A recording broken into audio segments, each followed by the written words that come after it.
2023년 11월 1일 청안광성교회 수요예배 시작하겠습니다. 사랑과 은혜가 풍성하신 아버지 하나님, 11월의 첫 번째 수요일을 허락하여 주시니 참으로 감사합니다.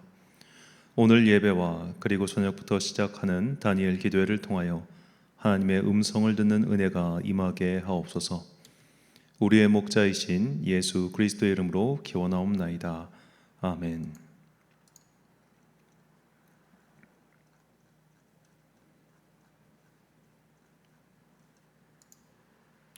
찬송가 478장 찬양하겠습니다.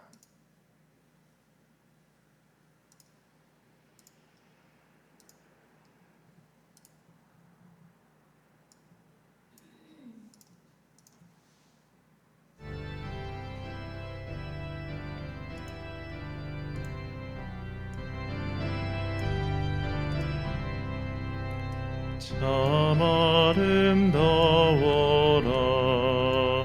주님의 세계는 저 솔로몬의 옷보다 더 고운 백합화 주 찬송하는데 저 맑은 새소리 내 아버지의 지으신 그 솜씨 깊도다. 참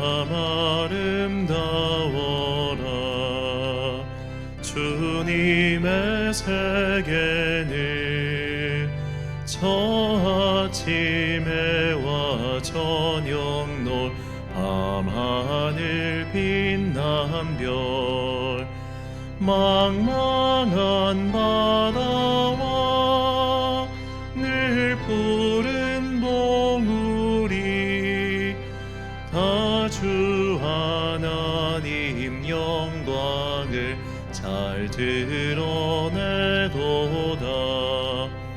참 아름다워라 주님의 세계는 저 산에 부는 바람과 잔잔한 시냇물 그 소리 가운데 주 음성 들리니 주 하나님의 큰 뜻을 나 알 듯하도다.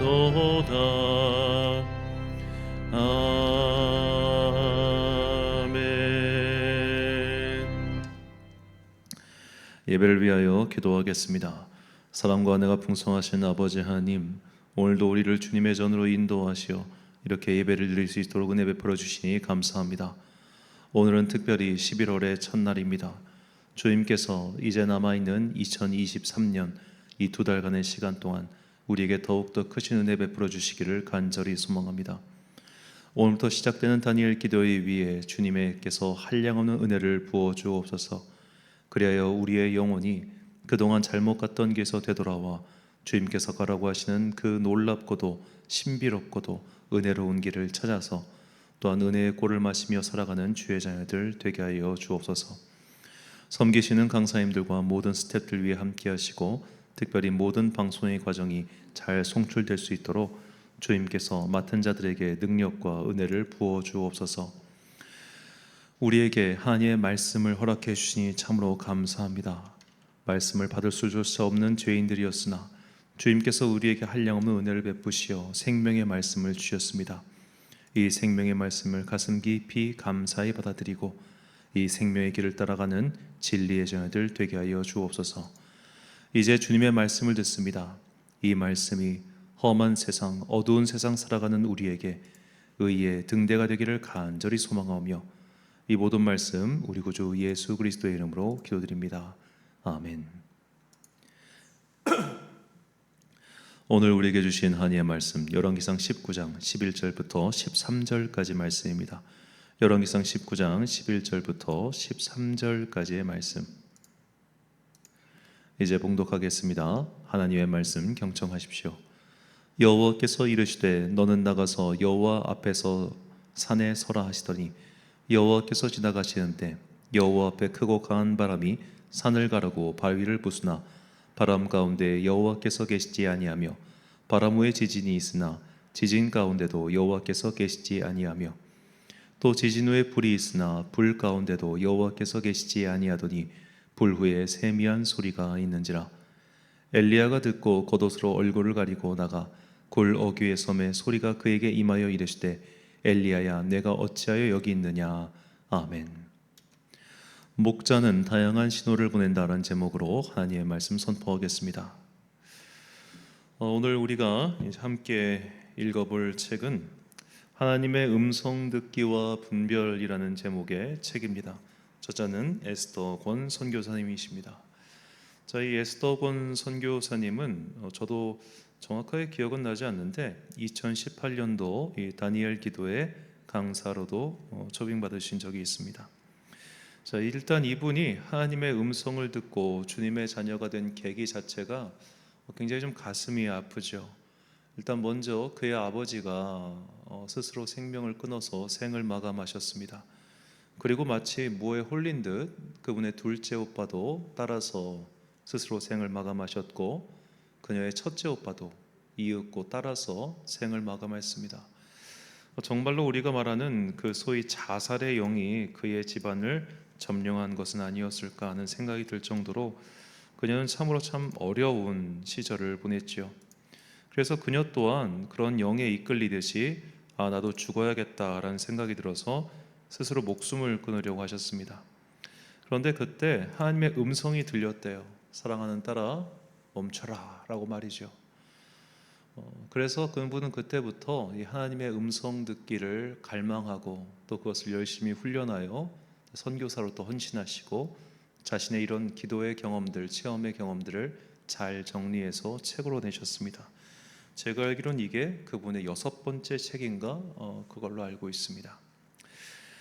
자, 일단은 책의 총평부터 말씀드리자면 이분은 일단은 신학을 전공하신 분은 아닌데 본인의 기도의 체험과 경험을 일목요연하게 잘 정리하셨습니다.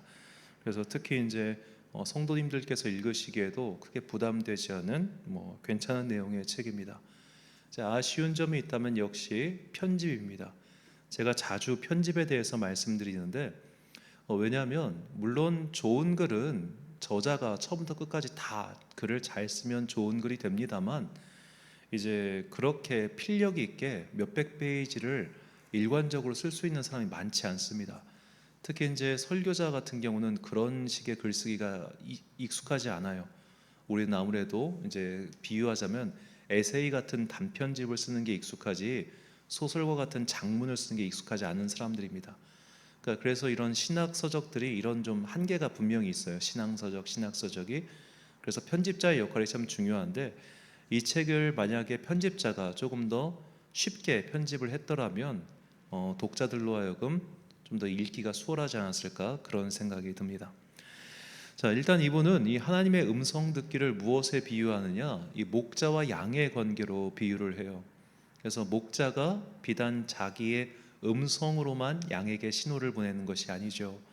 목자는 여러 가지 도구를 사용하거나 혹은 개를 이용해서라도 이렇게 목자가 신호를 보내면 양이 그 신호에 따라서 움직입니다. 가까이 있는 양은 음성을 직접 들을 수 있겠지만 저 멀리 있는 양들은 목자가 보내는 다양한 신호에 귀를 기울여야만 그 신호를 캐치하고 그래서 위기에서 벗어날 수 있죠. 자, 그런 식으로 우리가 하나님의 음성을 듣는 방법은 사실 다양하다는 겁니다. 그런데 이 다양한 방법을 속에서 이것이 하나님의 음성인가 아닌가를 분별하는 여러 가지 훈련이 필요하다는 것이죠. 저자는 이렇게 이 하나님의 음성을 듣는 단계가 있다고 그렇게 말합니다. 이제 저자의 설명은 아닙니다만 제가 이해하기로는 그러니까 양이 동심원을 그린다고 할 때 목자에게 가까운 양이 있겠고 멀리 있는 양이 있을 거 아니에요. 그러니까 먼 곳에서부터 가까이 나아가는 단계라고 생각하시면 되겠습니다. 이렇게 하나님의 음성을 듣기 위한 3단계 훈련이 있는데 이것을 각각 씨앗 단계, 성장 단계, 그리고 성숙 단계로 구분했습니다. 자, 씨앗 단계란 누구나 들을 수 있는 하나님의 음성을 청취하는 단계죠. 자, 그래서 그 저자가 소개하는 방법은 성경 읽기, 설교, 그리고 자연과 환경, 특별히 고난 등을 통해서 우리는 하나님의 음성, 더 정확하게는 하나님의 신호를 들을 수 있다는 겁니다. 자, 저자는 감사하게도 저자는 항상 성경을 강조해요. 그러니까 성경을 우리가 알아야만 하나님의 세미한 음성을 분별하고 들을 수 있다는 것을 거듭거듭해서 강조합니다. 자, 성경이라는 것은 결국 우리의 영적인 안테나를 높게 세우도록 도와주는 과정이라고 볼 수 있겠죠. 그러니까 주파수가 맞아야 신호를 캐치할 수 있듯이 성경은 이것이 바른 주파수인지 아니면 틀린 주파수인지를 분별해주는 기준이 됩니다. 그래서 고대에는 성경을 이제 라틴어로 캐논이라고 불렀죠. 캐논은 막대기라는 뜻입니다. 기준이 되는 막대기, 그게 성경이죠. 그래서 이 저자가 말하기를 성경에 대한 지식이 전혀 없으면 하나님의 음성도 자신의 감정에 묻혀버린다고 말을 합니다. 참 좋은 표현이었어요. 그러니까 우리가 분명히 지금도 하나님께서는 여러 가지 것들을 통해서 우리에게 신호를 주고 계시는데 성경을 우리가 알고 있고 성경의 지식이 있으면 아, 이것이 하나님께서 주시는 신호구나라는 것을 분별하여 캐치할 수 있지만 그것이 없을 경우는 그냥 내 마음의 소리겠지 혹은 내 여러 가지 감정 때문에 그걸 흘려듣게 된다는 거죠. 그래서 꼭 성경에 대한 지식, 공부, 연구가 필요하다는 것을 거듭해서 강조합니다. 이것은 비단 씨앗 단계뿐만 아니라 성숙과 성장과 그 이후의 모든 과정에서도 동일하게 필요한 겁니다. 그러니까 우리가 영의 단계가 깊어지면 깊어질수록 성경을 보는 눈이 확장되잖아요. 성경은 항상 우리가 끼고 살아야 될 것이죠. 그리고 이제 목회자의 설교 등을 통해서도 하나님께서는 말씀을 하십니다. 그런데 이 설교를 들을 때 주의해야 될 게 있어요. 바로 우리가 좋은 토양을 갖추는 것이죠. 저자는 모든 설교자가 다 하나님의 음성을 말하는 것은 아니다. 안타깝지만 영이 막혀 있는 설교자도 있더라는 거죠. 그 영이 막혀 있는 설교자는 말은 참 기가 막히게 하고 또 그 내용이나 구성도 틀린 것이 없지만 사람들에게 은혜를 끼치지 못한다는 거예요. 반대로 영이 통하는 설교자, 그러니까 영이 튀어 있는 설교자는 굉장히 투박하고 거칠어 보여도 그의 말에는 은혜를 받는다는 겁니다. 우리가 모시는 목회자 혹은 우리가 듣는 설교자가 그렇게 영이 튀어 있는 사람이라면 참 좋겠습니다만 그렇지 않을 경우는 어떻게 해야 되느냐? 저자는 이렇게 말을 해요. 좋은 씨앗을 주지 못하는 영이 막힌 설교자가 있습니다. 좋은 토양을 가진 성도는 그래도 은혜를 받을 수 있습니다. 좋은 토양을 만들기 위해 말씀대로 사는 훈련, 순종하는 삶, 그리고 기도에 힘써야 합니다. 이렇게 말을 하죠. 우리가 좋은 토양을 갖추면 정말로 극단적으로 말해서 설교자의 뒤통수만 봐도 은혜를 받을 수 있어요. 그러니까 실제 사례인데 미국의 유명한 부흥 설교자인 찰스 피니라는 사람이 있었습니다. 그와 관련된 일화입니다. 어느 날 피니가 이제 부흥 집회를 인도하기 위해서 집회 장소로 이동하고 있었어요.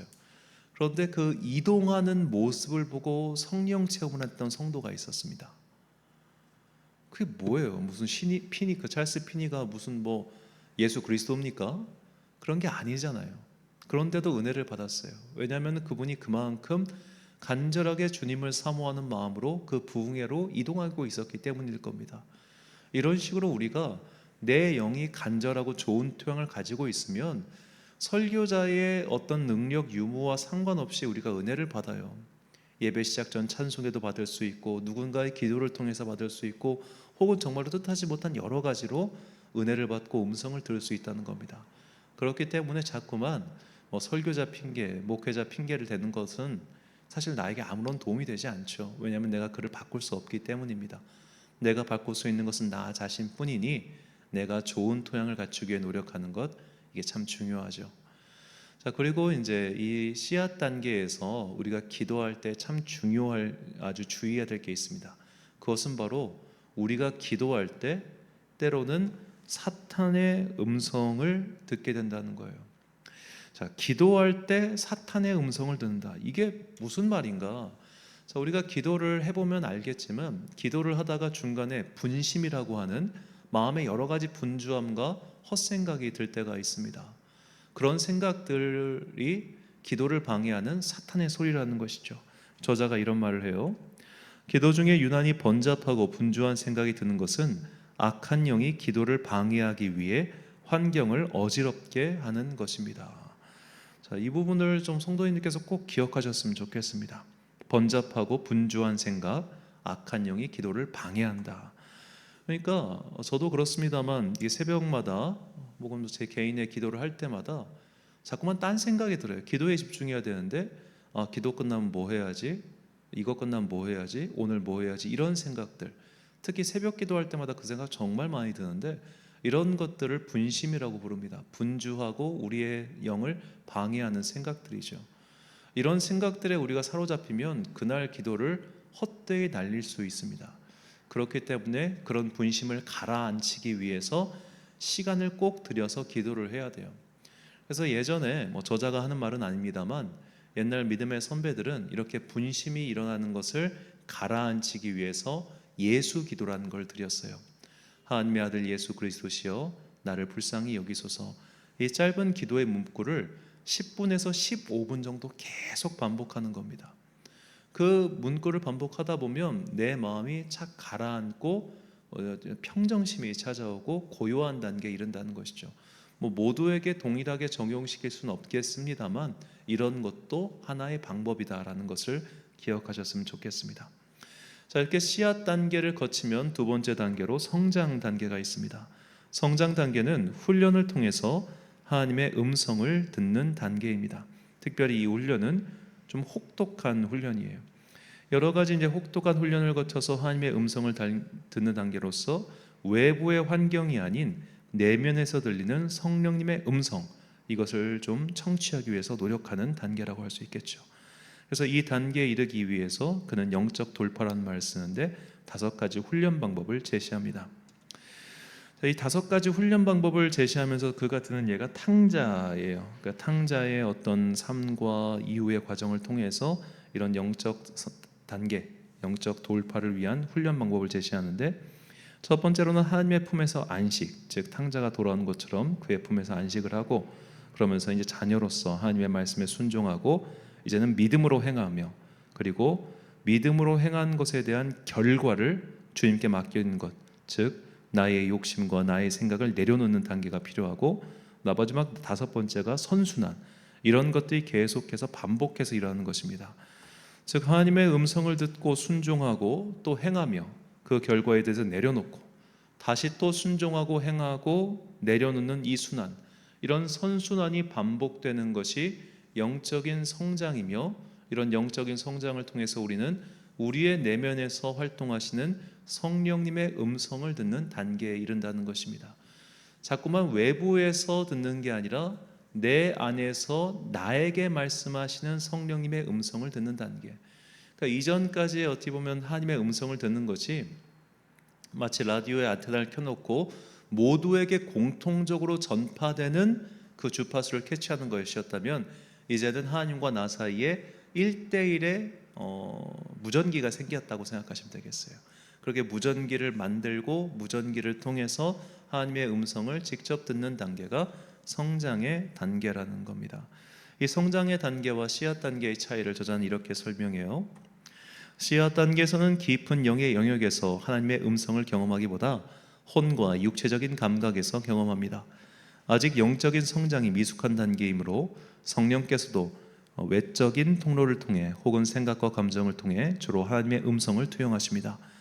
그러나 영적인 돌파가 일어남에 따라 성령께서 우리의 영에게 직접 음성을 투영해 주십니다.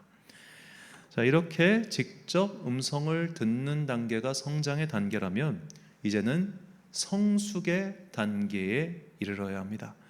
이것은 이제 내적인 음성을 듣는 단계, 단순히 듣는 것을 넘어서서 하나님과 매우 친밀하고 친숙한 관계 속으로 들어가는 거예요. 그런데 이렇게 하나님과 친밀한 관계 속에 들어가면 영적인 투쟁이 심화된다는 겁니다. 그리고 우리는 조금 더 세미하고 자세한 음성을 듣게 된다는 것이죠. 이 방법 또한 이제 4단계 훈련 방법을 제시하는데, 자, 저자는 이것을 이제 광야에서 일어난 모세와 바울의 훈련에 비유해서 설명합니다. 1단계는 경건과 거룩의 훈련이고 2단계는 순종의 훈련이고 3단계는 내려놓음의 훈련이고 4단계는 성령님께 묻고 또 묻는 훈련의 과정이죠. 그러니까 사실 보면 이 5단계와 4단계가 구체적으로 무슨 차이가 있는가는 사실 저도 독자 입장에서 잘 이해를 못하겠어요. 제가 아직 그 단계에 이르지 못해서 이해하지 못하는 것인지 모르겠습니다만 조금 설명이 좀 명확하지는 않습니다. 사실은. 다만 이제 저자가 얘기하는 것 중 하나 주목할 만한 것은 마지막에 네 번째 단계, 그러니까 성령님께 자세히 묻는다. 이게 뭐냐면 정말 삶의 사소한 영역까지도 다 성령님께 묻는다는 거예요. 성령님 오늘 뭐 할까요? 성령님 제가 오늘 뭐 먹을까요? 성령님 이 음식은 어떻게 생각하세요? 이런 식으로 굉장히 친밀한 내적 단계에 이른다는 겁니다. 예전에 이제 제가 좋아하는 박보영 목사님이 이런 말씀하신 적이 있어요. 본인께서 성령님과 함께 깊은 동행을 하면서 가장 참 행복했던 순간 중 하나가 뭐였냐면 혼자서 밥을 먹는데 이게 혼자 먹는 게 아니었다는 거예요. 성령님, 제가 지금 밥을 먹어요. 성령님께서 지금 뭘 드시고 계시나요? 제가 이 음식이 너무너무 맛있고 좋네요. 성령님도 이 자리에 함께 하셨으면 좋겠어요. 이런 식으로 계속 끊임없이 그분과 기도하고 음성을 듣고 대화하는 그런 친밀한 단계까지 이르는 것, 이것을 성숙의 단계라고 얘기해요. 자, 그리고 저자는 마지막으로 이 씨앗과 성장과 성숙의 단계를 거치면 권능의 사역의 단계가 있다고 그렇게 말을 합니다. 자, 이 권능의 사역의 단계에서 그가 예를 드는 사람이 다니엘이에요. 그러면서 이렇게 말을 해요. 만약 우리의 영이 성장하고 돌파가 일어난다면 꿈과 환상을 통해 사역을 지시받을 수도 있습니다. 하나님께서 꿈과 환상을 사역의 도구로 사용하시는 것입니다. 자, 꿈과 환상을 통해서 그러니까 하나님께서 명확하게 뚜렷하게 이렇게 해라 라고 지시하시는 그런 단계에 이른다는 것이죠. 그러니까 하나님의 음성이 마치 성경에 나왔던 예언자들처럼 너무나 뚜렷하게 들린다는 겁니다. 그런 단계가 바로 권능의 사역의 단계라고 저자는 소개를 해요. 자, 이렇게 해서 이제 척의 전체적인 이제 얼기를 잡았다면 이 중간 중간마다 저자가 말하는 좀 중요한 사항들 혹은 기도를 하면서 우리가 경험할 수 있는 주의 사항들을 소개합니다. 그래서 이 책의 구성이 좀 아쉬워요. 차라리 아까 제가 소개한 것처럼 이 기도의 단계 혹은 말씀 듣기의 단계를 순차적으로 소개를 한 다음에 이런 주의 사항들을 따로 묶어서 뒤에 이렇게 일목요연하게 정리를 했다면 훨씬 읽기가 쉬웠을 텐데 이게 좀 뭐라 그래야 분산돼서 나오다 보니까 사실 겹치는 내용들도 좀 적지 않게 있고 그런 것들이 좀 구성상 아쉬웠습니다. 첫 번째로 저자가 여러 차례 이제 주의를 하는 것은 바로 감동을 구분하라라는 내용이에요. 자, 감동을 구분하라. 이제 우리가 뭐 기도를 하든 예배를 하든 뭐 설교를 듣든 간에 어떤 뭐 마음의 결단을 일으키는 감동이 생길 것 아닙니까? 그런데 이 감동이 하나님께서 주신 감동인지 아니면 나 개인이 그냥 일으키는 감동인지 심지어 사탄이 악한 영이 주는 감동인지 이것까지 구분해야 된다는 겁니다. 그런데 정말로 하나님께서 주신 감동이라면 시간이 지나도 사라지지 않는다는 거예요. 이거 되게 중요한 이야기입니다. 그러니까 특히 많은 이제 저와 같은 목사들이 이 오래 기도를 하다가 기도를 중간에 멈출 때가 있어요. 언제냐면 설교의 영감이 떠오를 때입니다. 설교의 영감이 떠오르면 그 순간 이거 빨리 기록해야 돼. 막 그런 강렬한 유혹이 들어요. 근데 그때도 기도를 계속해야 됩니다. 왜냐하면 정말로 그 설교의 내용이 하나님께서 주신 감동이라면 기도를 끝낸 이후에도 그 내용이 잊혀지지가 않습니다. 그런데 그냥 내 머릿속에 떠오른 생각이라면 기도의 끝남과 동시에 사라져버려요. 내용이 하나도 생각이 안 나요. 그러다 보니까 우리가 자꾸만 이제 저 같은 목사들이 기도하다가 기도를 중간에 멈추는 경우가 있는데 이런 경우는 우리가 하나님께서 주신 감동인지 아닌지는 기도가 끝난 이후에 분별할 수 있습니다. 그러니까 그럴 때는 그냥 기도를 끝까지 하는 게 더 좋죠. 그러니까 우리가 기도를 하다 보면 여러 가지 좋은 생각들, 아이디어가 떠오를 때가 분명히 있습니다. 그런데 그 아이디어가 떠올랐다고 해서 이것이 주님께서 주신 감동이다, 주님께서 주신 생각이다 라고 기도를 멈추면 안 된다는 거예요. 오히려 그것이 하나님께서 주신 것인지를 분별하기 위한 기다림과 인내의 시간이 필요하다고 저자는 말합니다. 저 이것 때문에 되게 참 이 책은 이 문장 하나로 정말 구매할 가치가 있었다. 뭐 책 가격이 2만 원인데 가치가 있다, 그런 생각이 들었습니다. 자, 그래서 저자는 말을 합니다. 하나님의 감동은 선합니다. 반드시 열매를 맺습니다.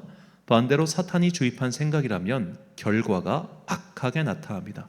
환경과 관계가 파괴되는 것은 물론이거니와 전국의 하나님과의 관계도 단절되게 합니다. 감동은 반드시 성경의 조명을 받아야 합니다. 감동이 왔다 할지라도 잠잠히 기다리며 하나님께 묻는 시간을 가져야 합니다. 이때 저자가 드는 예 중 하나가 소위 말해 내가 목회자로 부르심을 받았다며 그 감동에 따라 행동했다가 여러 가지 삶의 관계가 파괴된 사람들의 예였어요. 어떤 분은 직장생활 잘 하시다가 내가 사역자로 부름받은 것 같아, 나 신학 갈래 해가지고 결국 부인과 이혼까지 하면서 신학교를 가셨어요.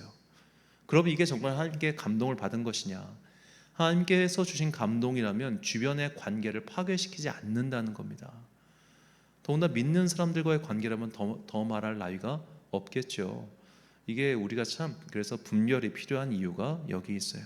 항상 좀 기다리고 인내하고 이것이 성령님께서 주신 감동인지 특히 성경을 통해서 분별하는 지혜가 필요하죠. 두 번째로 저자는 이 꿈을 분별하라라고 그렇게 말을 해요. 저는 사실 꿈을 통해서 하나님께 인도를 받거나 그런 경험이 거의 없습니다. 저는 그냥 아무 꿈도 안 꾸고 잘 잡니다. 그러다 보니까 이 꿈에 대해서는 제가 딱히 드릴 말씀이 없는데, 이 저자가 꿈에 대해서 이런 말을 해요. 좀 이 부분은 좀 논란의 여지가 있을 것 같은데 좀 제가 길게 말씀드리겠습니다. 꿈은 자신의 영의 상태를 여실히 나타내는 거울입니다. 문제는 꿈이 하나님의 음성의 통로이지만 악한 영도 역사할 수 있다는 것입니다. 만약 현재 악한 영들로부터 공격받고 잠식당하고 있다면 주로 꾸는 꿈들은 눌리는 꿈일 것입니다. 억압받는 꿈입니다. 꿈을 꾸고 난 후에도 영적인 눌림과 공격이 있습니다. 꿈은 자신의 영의 상태를 그대로 보여주는 거울과 같습니다. 현재 영적으로 눌려 있거나 하나님 안에서 보호받고 있지 못하다면 꿈조차도 눌리는 꿈을 꾸게 됩니다. 꿈자리가 사납다는 것은 자신의 영적인 상태가 거룩하지 못하며 현재 머무르고 있는 영적인 자리가 깨끗하지 못하다는 것입니다. 꿈자리가 사나운 꿈을 빈번하게 꾸는 사람의 경우 보편적으로 악한 영들에게 사로잡혀 자신의 영이 신음하고 있음을 그대로 보여주는 것입니다. 자, 딱 들어도 논란의 여지가 있겠죠. 제가 아는 어떤 목사님께서는 우리의 영이 흐트러지면 몸으로 드러나게 되어 있고 반대로 영이 건강하면 육체도 건강하다라고 말씀하시면서 여러분이 감기에 걸렸다면 그것은 여러분의 영의 상태가 흐트러졌기 때문이니 하나님 앞에서 자신의 영의 상태를 점검하라고 말씀하시는 분을 제가 뵀습니다. 저희 선배 목사님이기도 하신데요. 그분은 간이 굉장히 안 좋으셔요. 그런데도 그런 말씀을 하시더라고. 우리가 모든 것들을 영적으로 해석하고 분별하는 건 물론 필요합니다만 과도한 거는 좀 분별해야겠죠. 이 부분은 조금 논란이 있을 것 같아요. 하지만 제가 이쪽에 대해서는 좀 문외한이기 때문에, 그리고 이런 꿈에 대해서도 성경이 그렇게 많은 것을 이야기하고 있지 않습니다. 그래서 저는 될 수 있는 한 성경에 나와 있는 말씀을 그대로 전하는 것이 가장 좋고 그 외의 것들에 대해서는 제가 모르는 것은 침묵하겠습니다. 이렇게 단정적으로 이야기하는 것은 조금 논란의 여지가 있지 않나 싶어요. 자, 그리고 저자는 예언 사역자가 되는 방법을 말을 해요. 이건 좀 주목할 만한 부분인데, 주목한다는 것은 논란이 있기 때문에 주목할 수도 있겠지만 또 필요하기 때문에 주목할 수도 있겠죠. 그는 예언 사역자가 되기 위한 훈련 방법을 제시하는데, 기도의 분량을 늘리고 생각을 차단하는 훈련을 하고 세상의 소리를 차단하고 하나님의 음성을 분별하고 겉사람의 기질을 복종시키고 모든 것을 성령님께 여쭙고 예언의 근원인 성경을 묵상하라, 그렇게 말합니다.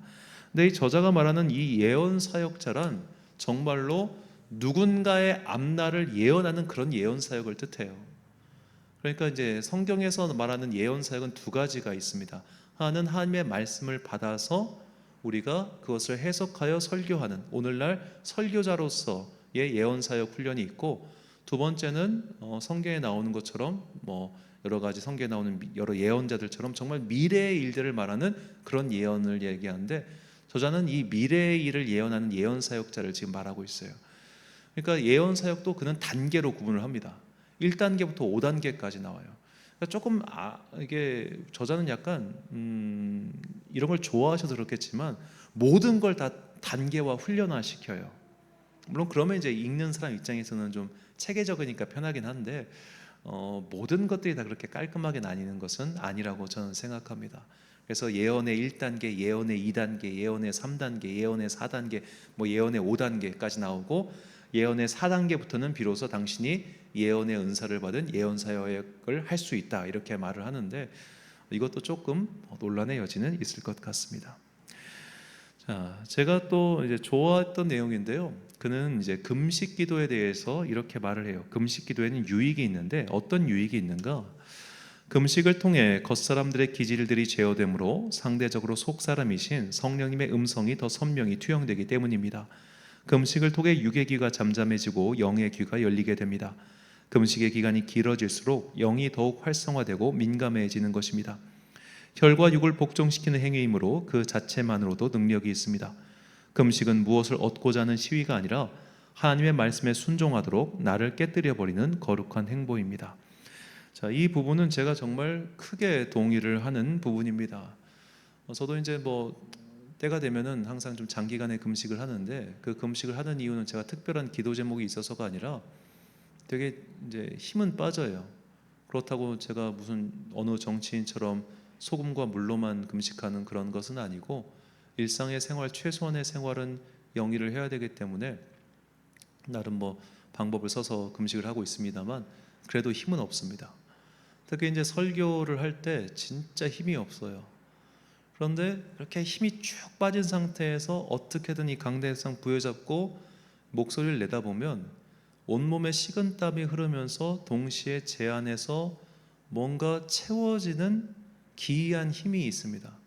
저는 그 감각을 되게 좋아해서 꼭 이렇게 때가 되면 정기적으로 금식을 하는데, 우리가 이런 식으로 물론 이제 막 떼쓰고 어거지를 부리면서 그런 금식 말고, 정기적으로 일정 기간 동안 자신의 육체의 힘을 빼는 그런 금식 기도를 해보시면 정말로 하나님께서 주시는 그 기이한 경험을 하실 수 있을 거라 저는 믿습니다. 자, 이 책의 결론이면서, 그리고 사실은 이제 서두에 나온 부분인데, 저자는 이 하나님의 음성을 듣기는 원하는 자들이 이런 기도를 드리기를 소망하며 자신의 기도문을 이렇게 소개를 하고 있어요. 하나님의 음성을 듣기 위해 원하는 자들이 드리는 기도. 하나님, 제가 드릴 고백은 하나님 아버지를 사랑한다는 것입니다. 이제는 하나님 아버지의 음성을 듣고 싶습니다. 하나님의 마음을 알고 싶습니다. 아버지의 음성이 어떠한 것인지를 더 구체적으로 경험하고 싶습니다. 어찌 자녀가 아버지의 음성을 듣지 못하겠나이까? 영의 눈을 열어 아버지를 보게 하소서. 영의 귀를 열어 아버지의 음성을 듣게 하소서. 이제는 하나님 아버지의 음성을 들으며 동행하는 삶을 살기를 소원합니다. 예수님의 이름으로 기도했습니다. 아멘. 저자의 기도문을 그대로 옮겼습니다. 저희 저자의 책을 읽으면서 저에게 오늘 본문 말씀이 떠올랐습니다. 본문 12절 말씀입니다. 또 지진 후에 불이 있으나 불 가운데도 여호와께서 계시지 아니하더니 불 후에 세미한 소리가 있는지라. 아멘. 자, 엘리야가 하나님의 산인 호렙으로 갔습니다. 그는 호렙에서 하나님의 음성을 듣기 위해 섰습니다. 그런데 지진과 불과 거대한 바람 사이에 하나님의 음성은 없었고, 이 모든 것들이 지나간 후 세미한 소리가 들리기 시작합니다. 우리는 거대한 사건들, 거대한 신호들을 통해서도 하나님의 음성과 하나님의 신호를 들을 수 있지요. 하지만 우리는 더 깊은 그 세미한 가운데 들리는 주의 음성을 듣기 위해서 침묵하며 기도할 줄도 알아야 됩니다. 방언의 기도도 통성의 기도도 반드시 필요합니다. 방언 기도와 통성 기도를 통해서 우리는 내 안에 나의 소리를 죽이고 하나님께 드리는 영의 소리를 올려드리는 그런 훈련도 당연히 해야 돼요. 근데 이런 훈련과 더불어서 꼭 필요한 게 고요한 가운데 침묵하며 세미한 음성을 듣는 그런 기도의 훈련도 필요합니다. 그렇게 해서 주님의 세미한 음성을 듣고 분별하는 습관을 기르고 나면 마침내 우리의 귀가 크게 열려가지고 마치 청력이 조화되듯이 만물 가운데 보편적으로 말씀하시는 주님의 음성뿐만 아니라 성경을 통해서 나에게 말씀하시는 예수님의 음성과 내 안에서 울려 퍼지는 성령님의 소리와 그리고 기도하면서 세미하게 들리는 주님의 음성까지 모든 것을 듣게 될 것입니다. 그래서 시편 기자는 그가 이렇게 기도했습니다. 시편 19편 3절과 4절 말씀 함께 읽겠습니다. 시작. 언어도 없고 말씀도 없으며 들리는 소리도 없으나 그의 소리가 온 땅에 통하고 그의 말씀이 세상 끝까지 이르도다. 하나님이 해를 위하여 하늘의 장막을 베푸셨도다. 아멘. 사랑하는 천안 광성교회 성도 여러분, 그리고 이 예배를 함께 드리고 계신 귀한 주님의 자녀 여러분, 우리의 목자이신 예수님께서는 지금도 다양한 신호를 보내고 계십니다. 기록된 계시의 말씀인 성경을 통해서도 말씀하십니다. 그리고 분명히 이 땅 가운데 충만히 임재하시고 움직이고 계신 성령님께서 자연이나 심지어 건축물을 통해서도 말씀하십니다. 그리고 하나님의 사람들과 주변의 사람들을 통해서도 말씀하십니다. 그래서 우리는 먼저 듣고자 하는 마음을 가져야 하며 분별의 지혜가 필요합니다. 특히 성령님의 은사를 통해서 말로 설명할 수 없는 신비의 단계로 들어갈수록 이것을 더욱 노력하며 분별해야 합니다. 그렇지 않으면 오히려 사탄의 괴계에 빠져 헛된 길로 들어갈 수 있음을 잊지 마십시오. 수많은 이단과 사이비의 창시자들이 한때 대단한 영적 능력의 소유자들이었다는 것 또한 잊지 마시길 바랍니다. 오늘도 우리의 목자이신 예수님께서는 다양한 방법으로 우리에게 신호를 보내고 계십니다. 그러니 항상 간절한 마음으로 기도하며 주님의 음성을 듣고 그 음성을 분별하고 바른 길을 따라가는 여러분과 제가 되시길 예수님의 이름으로 축원합니다. 기도하겠습니다. 사랑과 은혜가 충만하신 아버지 하나님, 오늘 또 좋은 책을 통하여 하나님의 음성을 듣는 방법과 그 훈련 방법을 깨닫게 해주시니 감사합니다.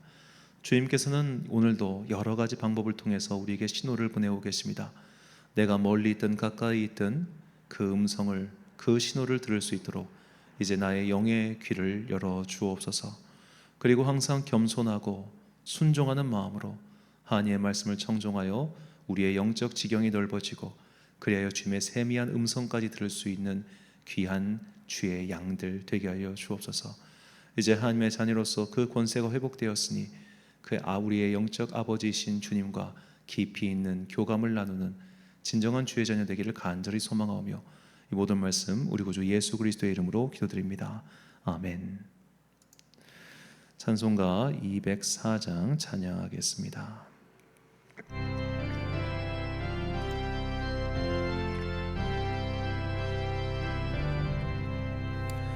주의 말씀 듣고서 준행하는 자는 반석 위에 터 잡고 집을 지음 같아 비가 오고 물나며 바람 부딪혀도 반석 위에 세운 집 무너지지 않네.